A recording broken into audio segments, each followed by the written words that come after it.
Hello ladies and gentlemen, it's Wolfy here, and welcome back to another episode of Let's Build a Medieval Town. In this episode, we'll be going ahead and working on the town's blacksmith. Now, blacksmith was a huge part of a medieval town. The fact that the blacksmith would be used to make tools and horseshoes, or just anything really that involves any kind of metalworking that the peasants and other workers would need to actually be able to stay in business. Now, also in addition, depending on where the town was and all that, they would also be making weapons or armor.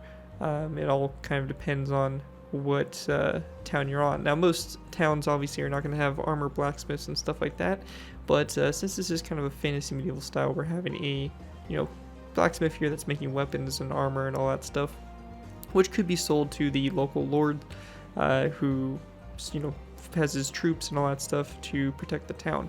Overall, I really do think the blacksmith came out really good in design.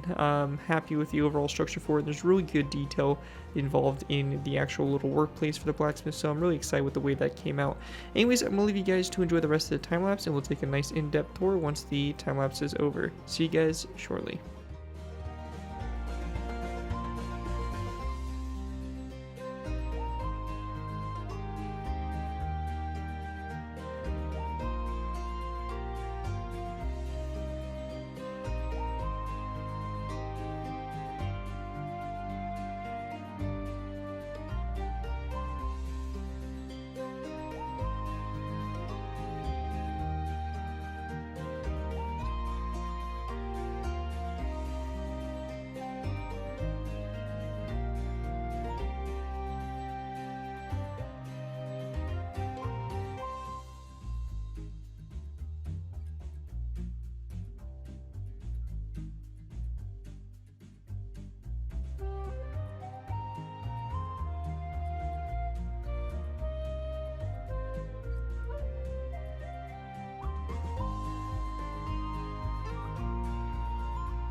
And welcome back, guys. Hopefully you guys all enjoyed that time-lapse of the blacksmith. I think that it came out really good, and overall I really do love this building. I think it definitely stands out. It's a very unique building and really fits this area of the city really well, I think.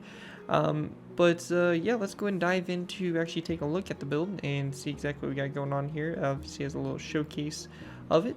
Anyways, going ahead and dive into it, we have basically the main kind of feature of it, which is this blacksmithing little area right in here. Now, basically this area right here is basically where the workshop is for the blacksmith, so where all the work is to be held. Lots of good details. I think that really this whole area looks really cool and kind of mimics an actual blacksmith's workshop. Obviously we have the huge furnace right here, which they would use to basically smelt iron or whatever metal they're using. And the really cool thing I made with this is that how blacksmiths is they have basically this cauldron up here where they can melt the materials, and then they can pour it into basically a mold. And you can see here, very simple little design here, kind of supposed to mimic the trail that the mold would run into, or the molten metal. And it would fall into a mold and then harden, and then it could be shaped and formed and all that stuff to make swords or weapons, all that stuff. And you can kind of get a general idea of something like that going on here. I think it's a cool little idea, feature. I haven't really seen many people do it, and I think it was a nice addition, that's for sure. Anyways, continuing on, we have a couple of furnaces here for extra detail, and then we have the actual kind of shaping and forge kind of area. So you have your anvil, of course, smithing table, and basically just a place for the blacksmith to, shape swords and all that stuff. You have the water right here. Once they actually like harden, or they put like metal into the fire, something like that, to heat up to make it easy to form. They can also put it into the water there, which kind of work hardens, or not work hardens. Forget the actual term for it, but it basically shocks the metal and basically hardens it when it's put into the water and cooled rapidly. Once that's basically covering all that, we also have a bellows here on the back. So bellows here is what was used to blow kind of air into the fire, which would make it basically hotter and also burn a lot better. And so yeah, we have a little bellows here, kind of a real simple design there. Now behind the blacksmith shop, obviously a little bit of a wealthier individual on the town itself, and you have a little garden here on the back where they can grow their own food for the family.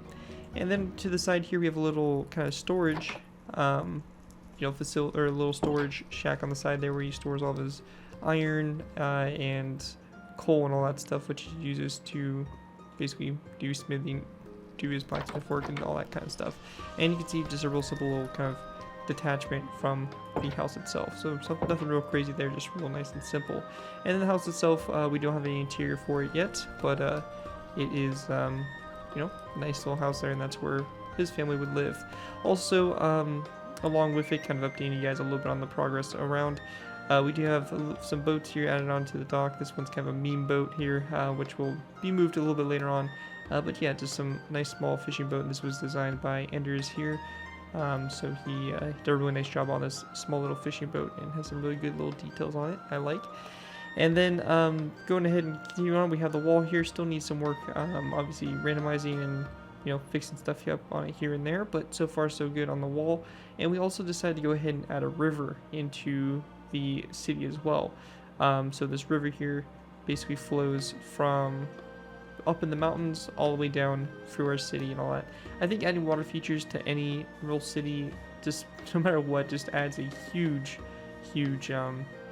aesthetic that just really cannot be beat when it comes to basically just scenery and kind of working your town with the environment and all that. Kind of adds a new element to it. But yeah, this river was all custom terraformed. Again, still not fully done, still some details here and there that need to be added. But yeah, so it runs from, goes into will be our little harbor here and runs all the way up into the mountains. So again, this was all hand terraformed, and this runs all the way up to about this point right here. And the plan is to have this water go all the way up here, kind of basically meet in this big pond up here, and then have a couple of streams that flow down into the river itself. And then from this pond, there's going to be a large river that flows up to the top there. You can see that pillar in the distance, but there's going to be a large kind of lake, almost kind of like a reservoir type design up there. And then there will be basically little streams and stuff raining down from the mountains over there. And it will basically connect up to this pool here, and then the pool will spill out a couple little streams and then form it. Basically, the streams converge and form this nice river. But yeah, I think it's going to look really great once it's all done, and I really do love water features, as I mentioned. But yeah, that was something also that was kind of added in, and we started work on it basically before and after we finished the blacksmith. So I just want to cover that, as I think that is a really nice feature overall. But overall, that's going to pretty much wrap it up for this episode of Let's Build This Medieval Town. I also want to go ahead and officially announce the town name. You guys may have looked at the title, but the official town name I'm going with is Blackrock.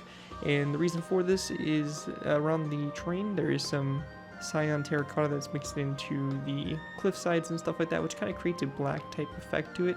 And I think that it will really kind of complement the town. Medieval names weren't the craziest or most elaborate names at all, and they would just kind of usually name stuff off of their area or where they were relative to the world, like in a valley or just on a plain.